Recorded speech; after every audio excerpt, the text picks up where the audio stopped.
was an ordinary afternoon, quiet and still, when my hands first touched the rusted metal buried beneath the earth. I wasn't looking for treasure. I wasn't looking for anything at all. But sometimes the most remarkable things find us when we least expect them. The box was old, older than anything I had ever seen. Its edges were jagged, the lock worn by time. It felt as though it had waited for years, just for me.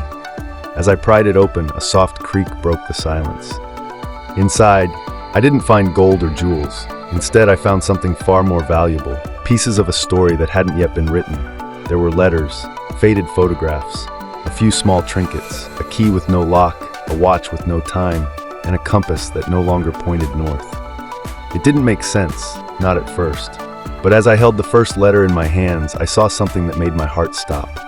The name at the top was mine. The handwriting was older, shakier, but unmistakably mine. To my younger self, it began. I froze. For a moment, it felt like the world had stopped spinning. And then I read. The letters weren't warnings or commands. They were stories, memories from a life I hadn't lived yet. One spoke of joy. The day I would make my parents proud by chasing a dream no one believed in.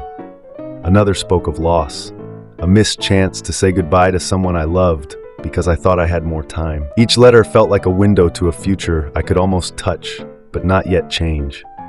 I saw myself in the faded photographs, older but not always wiser, smiling with friends, crying alone, standing at crossroads where every choice would change the path I walked forever. The compass, I realized, wasn't broken. It pointed inward toward the choices I was making every day. The watch didn't need to tick because time was already slipping through my fingers. And the key, perhaps it wasn't meant to open a lock, but a door to understanding, that the life I wanted didn't exist in the future. It started now. I looked up at the sky, the clouds drifting like whispers of what could be. The letters were a gift, but also a challenge, a promise to live boldly, love deeply, and never let small moments slip away unnoticed.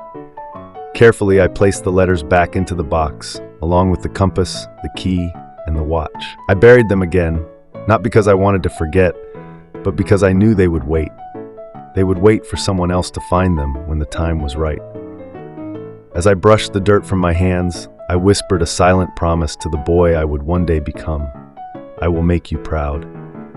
And in that quiet moment, beneath the endless sky, I understood something simple but extraordinary. The choices we make today become the stories we leave behind tomorrow.